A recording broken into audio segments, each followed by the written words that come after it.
Hello. Hi there. Hi. Thank you so much for joining me. How are you doing today? I'm doing great, thanks. Yeah, I think it's my first interview, so it's a little nervous, but Well, thank you so much for taking the time to come on the stream. We are checking out Fire and Dice by Golen. Can you start by talking a little bit about your background in game development and your role on this project?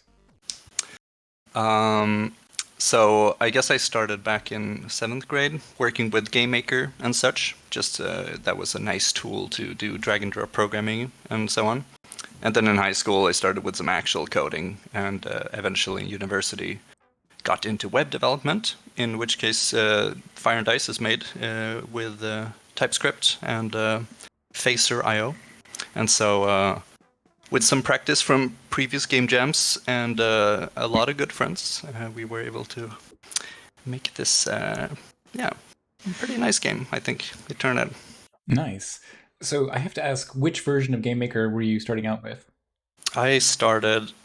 It must have been 2006 with Game Maker 6, which, yeah, Mark Overmars was still running the original site privately.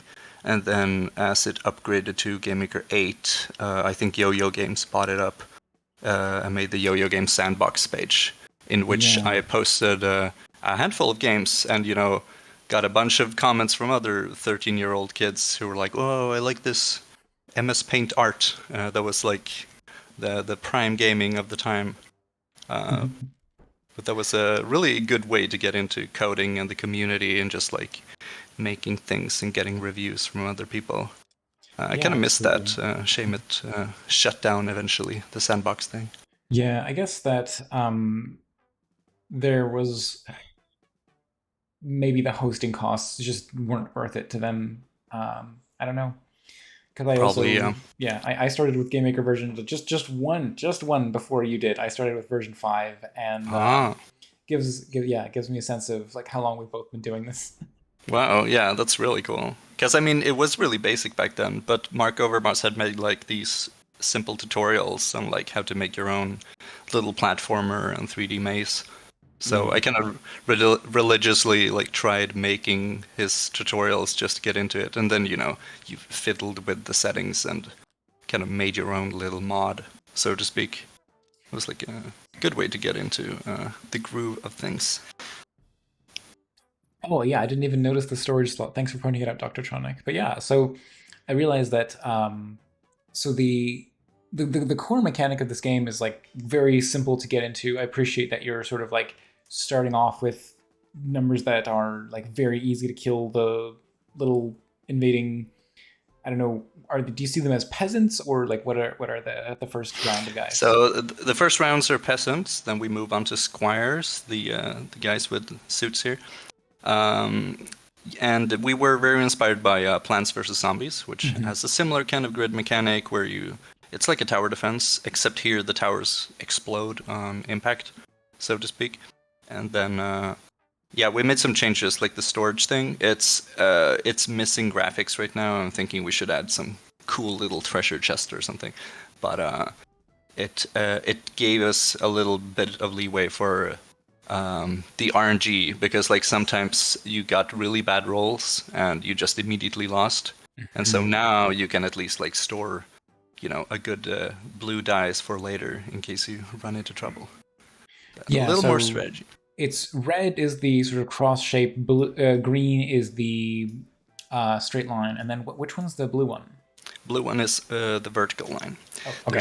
There's actually a Oh, it says super in the background. tutorial. Yeah, Is I just Yeah. noticed that. Like, I saw that graphic and I didn't really pay it any mind, and then as you were describing it, I was like, oh, that's what I'm seeing here Yeah, in the background. we have these secret tutorials that I don't think many people pay attention to, but I think having a gameplay that is simple enough that you don't need explanation is always like a plus. Uh, Absolutely. So how does the yeah. actual interaction? Oh, okay, I see. They're literally just stacking additively wherever you happen to position something. Yes. So the dice affect a specific area. Originally, it was a 5x5 board, and all of the dice affected exactly 5 cells. Mhm. The green die technically covers 6 cells now, but you almost never get to fill that many. But they stack damage, and so the red number in each box will add up to the sum. Sometimes that sum can be a little obscured by the enemy, but that's something, we're gonna fix eventually. For now, as long as the red number is larger than the blue number, you're gonna get an instant hit. In a later part of the game where you have an endless wave, you get perfect clears if you clear the entire screen, which grants you a bit of health and a nice score boost. So there's some incentive to kind of try to strategically take out all enemies in one shot. Yeah, I just got the little like tough meat prompt because I have this big enemy like boss guy, I suppose. Yeah. So we have, let's see, it's 4 enemies right now, which is the peasant squire, the tank, and then eventually you'll see the Trojan horse. Nice. We have been planning a bunch of other enemies because I think what we currently have is very basic in terms of all of them just move to the left. But it would be interesting to see, some fast units that move twice as fast. Maybe they move diagonally, or maybe they even dodge your attacks. So if you hit it, it will jump diagonally backwards to a free cell.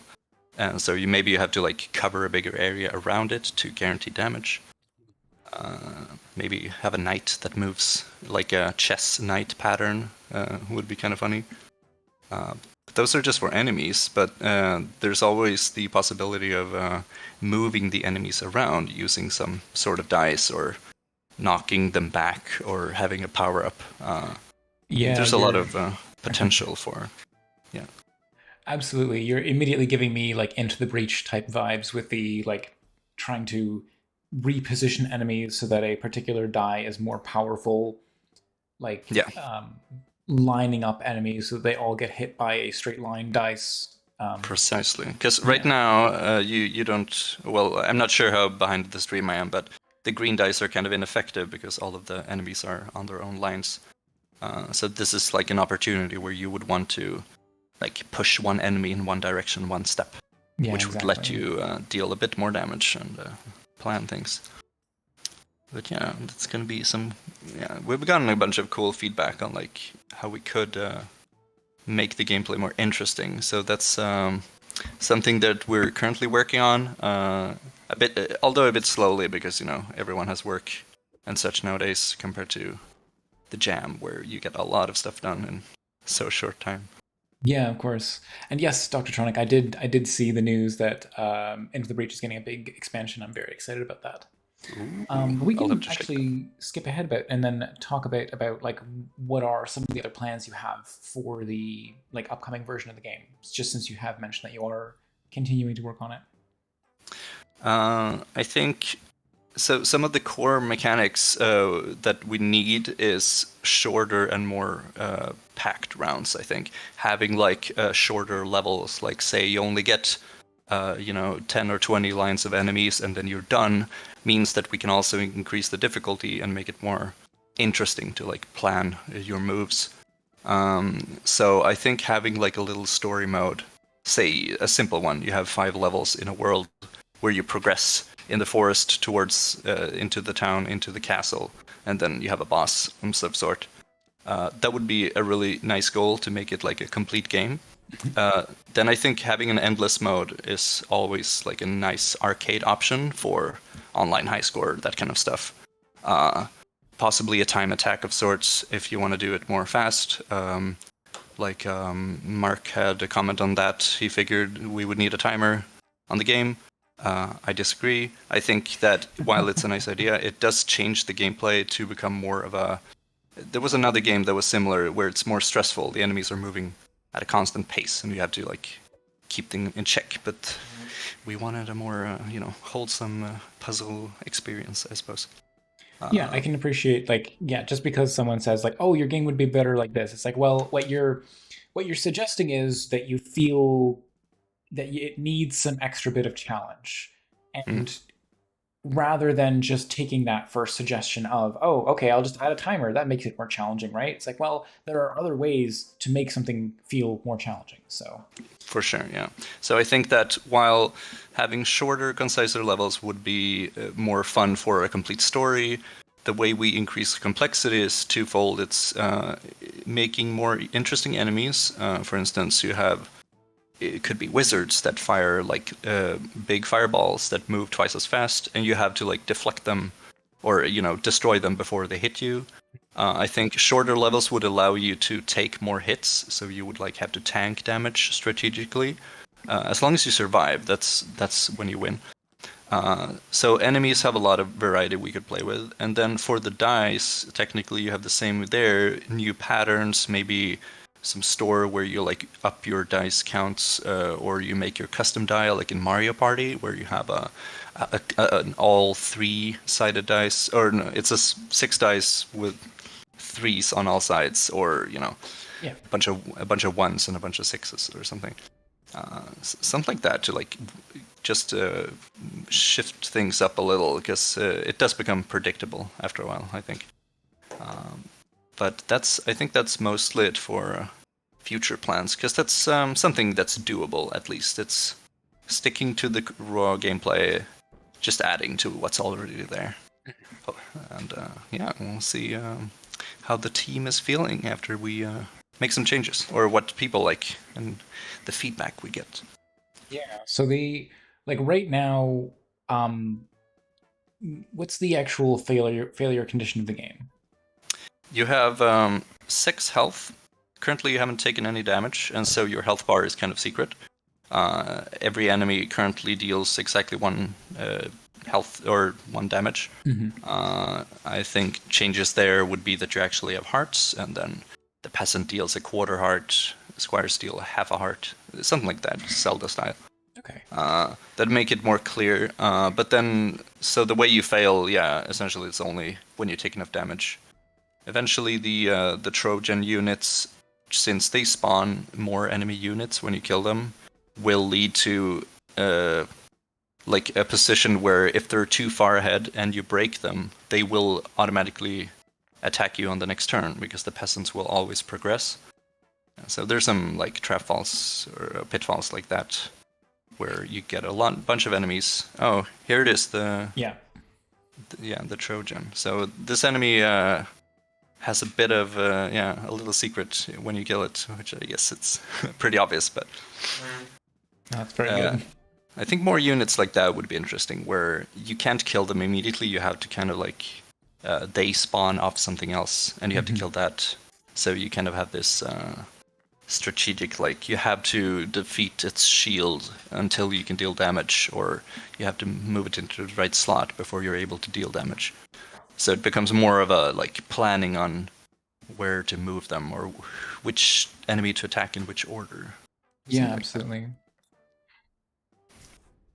Yeah, I think that just through a lot of like, I don't know what the best way to describe this is, but you could generate situations which have like a numerical optimal move, and then it's sort of up to the player to see whether or not they can figure out what that like best move is.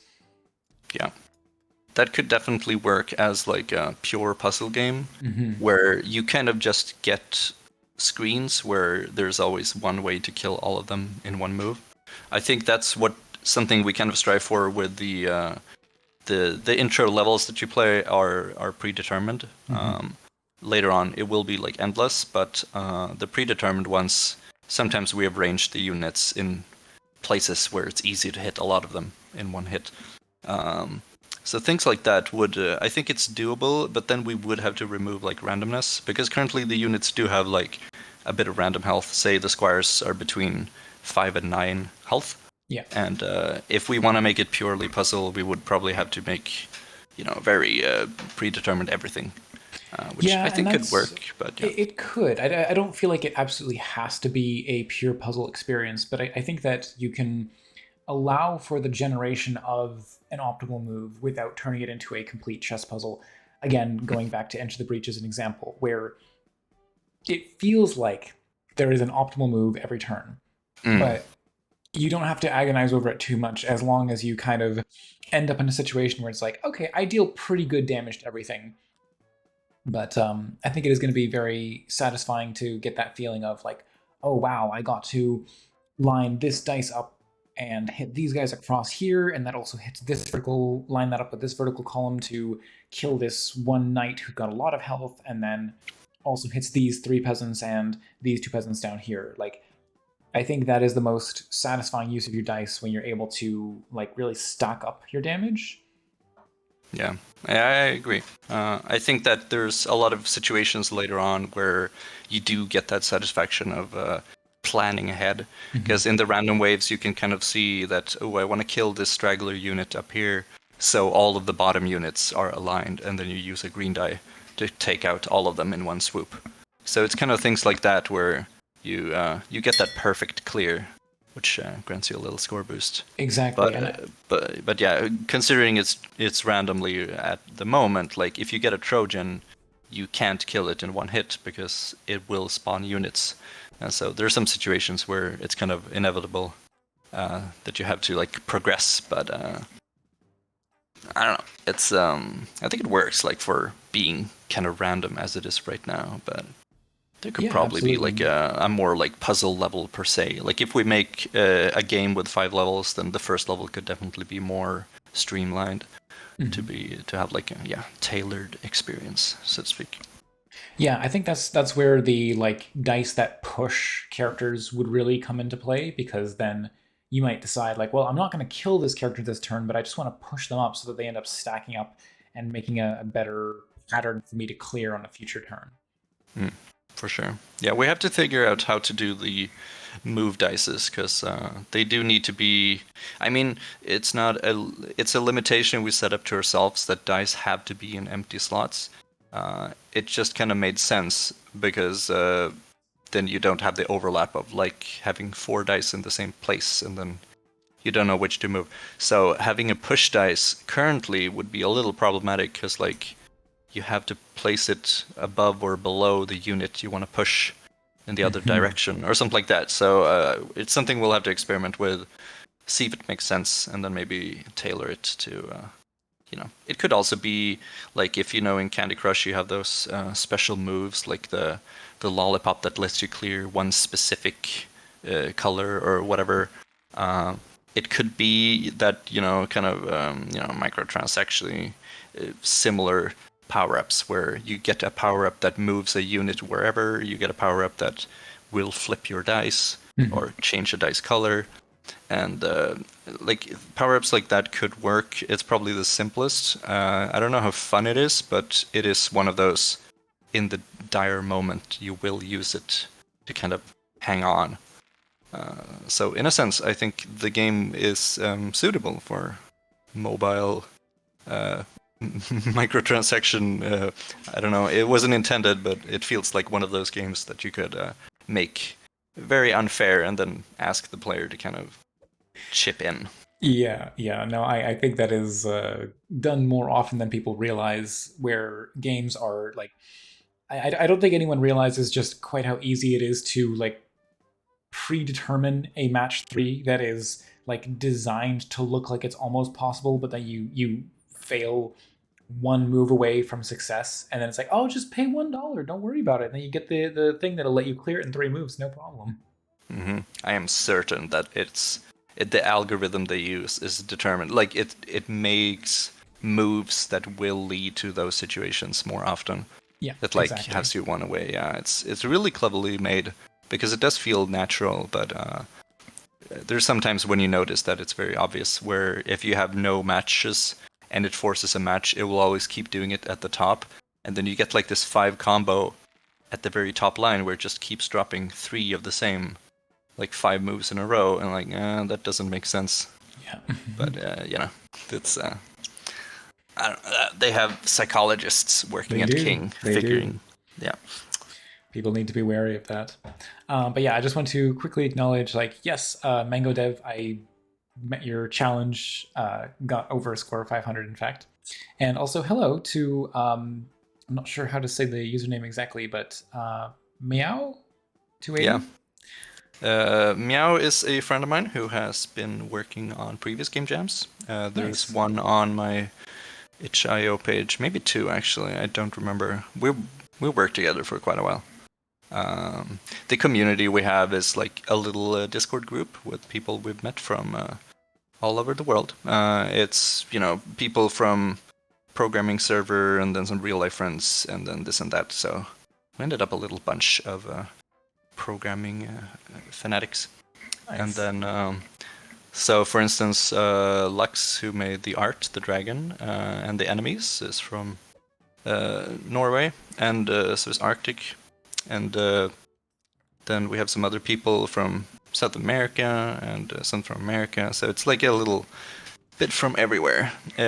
People can join the events. I kind of just hang out in a voice call Hmm. and then ask people to like, hey, do you want to hang out and make some art? And then so every jam that we do, we've done like a few over the years, ends up with a bit of varied art and music, which is always cool. Um, so hopefully, yeah, this one turned out really great for all of us because like everyone had a lot of spare time. We kind of got into the groove, had a good idea. So it's always nice when you find that good team to get that flow. Absolutely. All right. I thank you, Nightlight Lumi. Lumi? Yeah, Lumi was in this. Yeah, I posted this in my server, so obviously people are coming. But Lumi made the fire explosion animation in this game. Whenever you attack with the dice, it's everyone has their own little contribution here and there, which is kind of nice. Yeah, absolutely. All right. Well, I want to make sure we still have time to address some of my other questions here. So, Hmm? can you talk a little bit about the actual development process of the game? So we're developing this in TypeScript and Phaser.io, which is a web-based game tool. I've worked with Phaser for a few years now. Getting used to it. I think the benefit of having web-based is that it's easy to share with everyone. Oh, Everyone has absolutely. to have a browser. It works on mobile as well, which is why it's a plus to make games like single-touch playable. Um, then for the development, I'm all about programming. I can't do anything else. I can bake bread, that's about it. But I programmed most of the engine. It's a similar engine to our previous jams because it takes so much time setting up like all of the scenes and stuff. So that's always nice to have. But then the gameplay we made in like the first 6 hours of the jam, which is if you are on the itch page, which someone mentioned in the comments earlier, there's some screenshots from the beginning of the process to the very end because we have yeah, the very first hour was just like a hand drawn thing I did, and then after like 6 hours we did had a very like sketch of everything. The core mechanics is just you move dice, you press attack, you calculate the damage, and then you make the enemies progress forward and attack. That was like the core loop. And then the second day and Saturday and Sunday, we just spent all of the time polishing, basically, which is why. Yeah, this is the first picture is a sketch I drew, Yeah. and then the other ones will be the Lex art with the dragon, and some very early enemies actually on the second picture, and Mhm. then progressively gets better every day.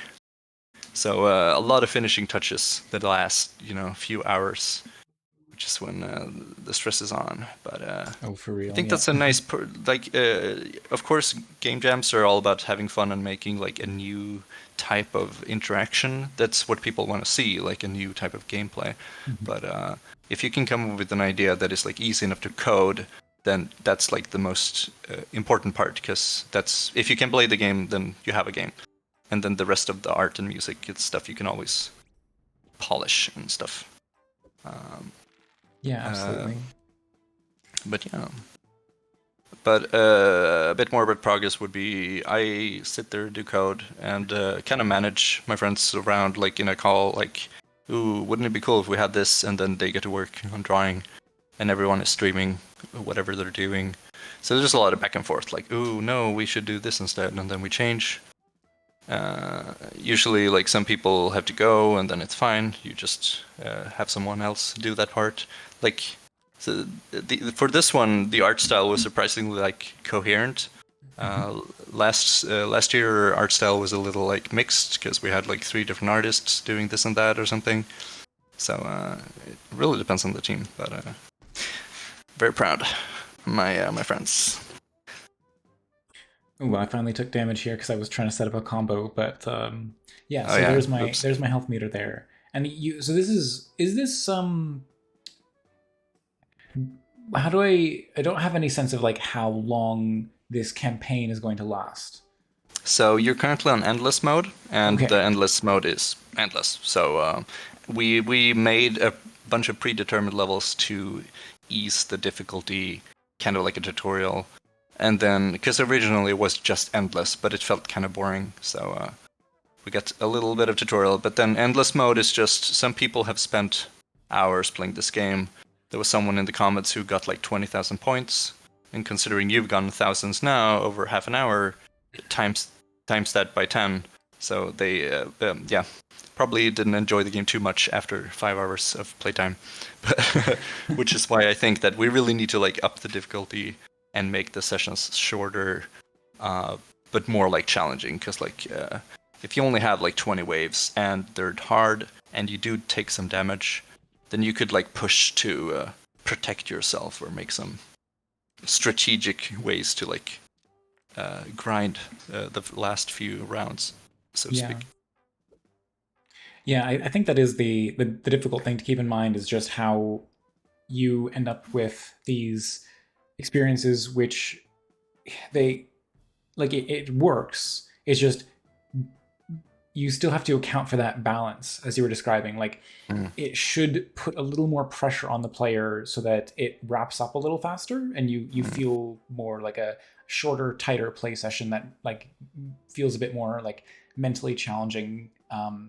And then you Yeah, feel for sure. motivated to try it again if you had a good time. But then you have to worry about not going too far in the other direction and just end up like having it be too difficult. And then yeah, you can. It's a very Hmm. fine line for sure.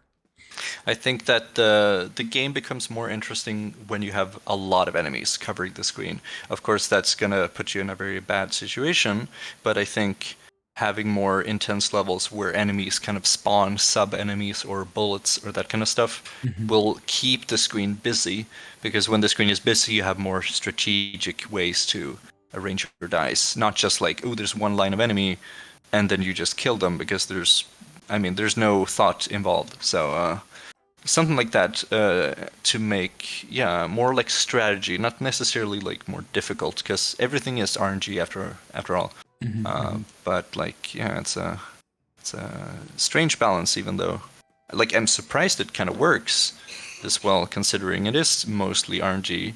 But it's just a matter of like balancing the enemy HP to not be too high and too low. Yeah. Um, so a lot of finishing touches. I think the version that we had for the game jam was a little slow. It had a lot of like single units on the screen, Mm. which Mark played. So I don't think he even got to the Trojan horse, unfortunately. But yeah, that's inevitable. So hopefully Well, our post jam version is gonna be enjoyed by a few people. sounds good. All right. Well, if anyone has any questions they would like to ask in chat, now's the time to do it.